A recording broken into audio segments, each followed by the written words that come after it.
নমস্কার প্রিয় দর্শক বন্ধুরা, আজকের ভিডিওর ভীষণ গুরুত্বপূর্ণ একটি আলোচনা, যে আলোচনা আপনার জীবনের আমূল পরিবর্তন নিয়ে আসবে।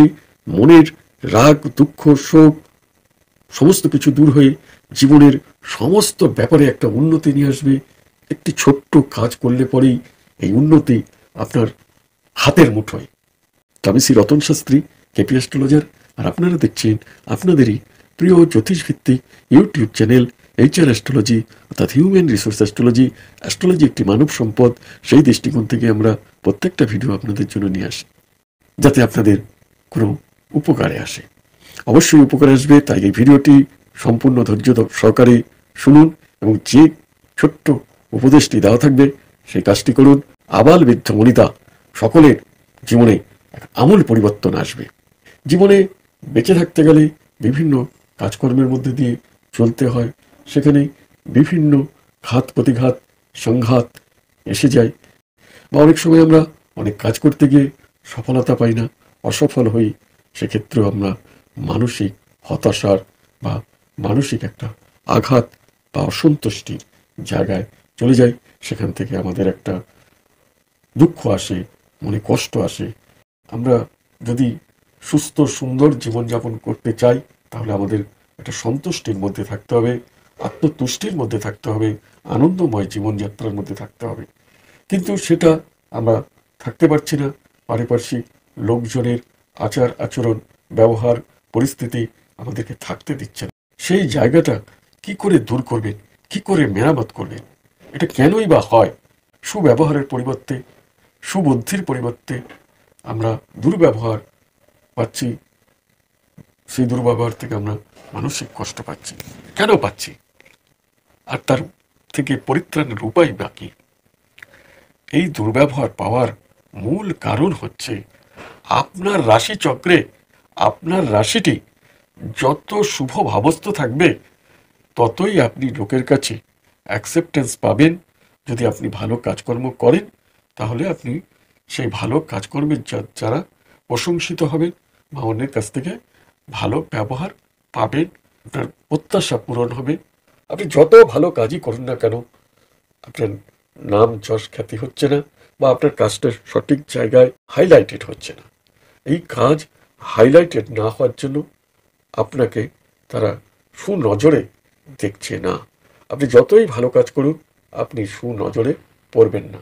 অনেকে মিথ্যা প্রতিশ্রুতি দিচ্ছেন, সেক্ষেত্রে দেখা যাচ্ছে অল্প বিস্তর অনেকে ভালোবাসা পাচ্ছেন।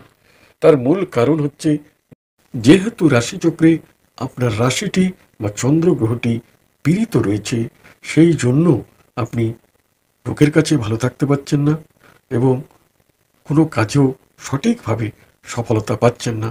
অনেক কাজে সফলতা পাচ্ছেন অনেক কষ্টের বিনিময়ে, এবং অনেক কাজে হয়তো আবার অসফল হচ্ছেন। তাই সমস্ত কাজে সফল হওয়ার জন্য, অনেকের কাছে ভালো থাকবার জন্য চন্দ্র গ্রহটি আপনার রাশিচক্রে শুভ থাকতেই হবে।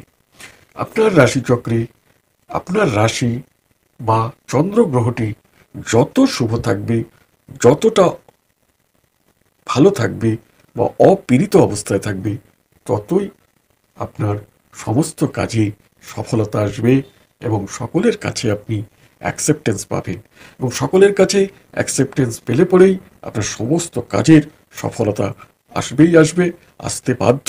পাশাপাশি আপনি মানসিকভাবে আনন্দে থাকতে পারবেন, হ্যাপিনেস আপনার মধ্যে থাকবে, এবং এই হ্যাপিনেসের জন্য আপনার জীবন মধুর হবে এবং জীবনে আপনার রোগ ব্যাধি, সেটা শারীরিক এবং মানসিক দুই দিক থেকেই রোগ মুক্ত জীবনযাপন করতে পারবে। কিন্তু বন্ধুরা, আপনার রাশিচক্রে যতই ভালো থাকুক না কেন, চন্দ্রগ্রহটি সম্পূর্ণ মাত্রায় শুভ থাকার সম্ভাবনা খুবই কম। বিভিন্ন কারণে চন্দ্রগ্রহটি বা আপনার রাশিটি পীড়িত থাকবেই থাকবে, কিছু না কিছু পার্সেন্ট পীড়িত থাকবেই। ম্যাক্সিমাম 50-60% পর্যন্ত শুভ অবস্থা থাকতে পারে, বাকি 50-40% আপনার অশুভ থাকার সম্ভাবনাই বেশি। বর্তমান স্থান, কাল, পাত্র অনুযায়ী যে কোনো জাতক জাতিকা জন্মগ্রহণের সাথে সাথেই আপনার রাশিটি এবং চন্দ্র গ্রহটি পীড়িত থাকার সম্ভাবনাই বেশি। বর্তমান পরিবেশগত পরিমণ্ডলগত যে ব্যবস্থা রয়েছে তার মধ্যে এটাই হওয়া স্বাভাবিক। সেই জন্যই সকলে আমরা কাজে সম্পূর্ণভাবে সফল হতে পারছি না এবং সম্পূর্ণভাবে মানসিক শান্তিও পাচ্ছি না। আপনারা সম্পূর্ণ মানসিক শান্তিও পাচ্ছেন না এবং সমস্ত কাজে আপনারা সফলতাও পাচ্ছেন না।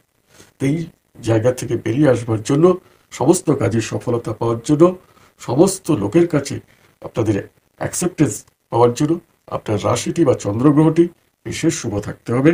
সেই শুভ প্রভাব আনতে গেলে একটি ছোট্ট কাজ করতে হবে। সকালে ঘুম থেকে ওঠার পরে আপনাদের যাদের পিতা মাতা দুজনেই জীবিত আছেন তাদের সারা দিনে যতবার সম্ভব তাদের প্রণাম করুন, তাদের পায়ে হাত দিয়ে প্রণাম করুন, ষষ্ঠাঙ্গে প্রণাম করুন বা জোড়াত করে প্রণাম করুন, যেভাবে হোক তাদের প্রণাম করুন। দেখবেন আপনার দীর্ঘদিনের এই প্র্যাকটিসের ফলে আপনার রাশিচক্রে চন্দ্র গ্রহটি এবং রবি গ্রহটি যে পীড়িত অবস্থায় রয়েছে সেখান থেকে আরো ধীরে ধীরে অশুভ প্রভাব কমে যাবে। অর্থাৎ হঠযোগের যে মূল কথা, হঠযোগ মানেই হচ্ছে হ মানে সূর্য এবং ঠ মানে হচ্ছে চন্দ্র। চন্দ্র এবং সূর্য পীড়িত ভাবটাকে যদি দূর করতে হয় তাহলে এই কাজটি আপনাকে অবশ্য দৈনিক করে যেতে হবে। যত বেশি করে করবেন সারাদিনে বা সারা জীবনে, আপনি যত বেশি পরিমাণ আপনার পিতা মাতাকে প্রণাম করবেন বা সেবা করবেন, তত বেশি আপনাদের জীবনের সমস্ত ক্ষেত্রে সফলতা আসবে এবং আপনাদের শারীরিক এবং মানসিক সুস্থতা, মানসিক শান্তি বজায় থাকবে। সকল কাজের সফলতা পাবেন এবং সকলের কাছে আপনারা অ্যাকসেপ্টেন্স পাবেন। অনেকের হয়তো পিতামাতা জীবিত নেই, তাদের ক্ষেত্রে আপনারা তাদের যে প্রতিকৃতি বা ছবি বা ফটো যেটা রয়েছে সেই ফটোর সামনে গিয়ে পিতামাতাকে সারাদিনে যতবার সম্ভব বেশি করে প্রণাম করুন, তাদেরকে স্মরণ করুন, মনন করুন এবং যে কোনো কাজে যাচ্ছেন তাদের স্মরণ মনন করে কাজকর্মগুলো করুন। আপনার জীবনের বা আপনার রাশিচক্রে যে চন্দ্র এবং সূর্যের যে যোগ বা চন্দ্র বা সূর্য যে পীড়িত অবস্থায় রয়েছে, যতটা পীড়িত আছে সেখান থেকে ধীরে ধীরে পীড়িত ভাব কমে আসবে, কমে এসে শুভ ভাবে পরিণত হবে। জীবনে আপনারা সফলতা পাবেনই পাবেন। তো এই ছিল আজকের ভিডিও। আশা করি ভিডিওটি আপনাদের ভালো লেগেছে। যদি ভিডিওটি থেকে আপনারা বিন্দুমাত্র উপকার পেয়ে থাকেন তাহলে অবশ্যই কমেন্ট বক্সে কমেন্ট করুন। আর এই রকমই নতুন ভিডিও পাওয়ার জন্য আপনারা আমাদের চ্যানেলটিকে সাবস্ক্রাইব করে রেখে দিন এবং ভিডিওটি ভালো লাগলে পরে আপনাদের পরিচিত জনের সাথে ভিডিওটিকে শেয়ার করুন।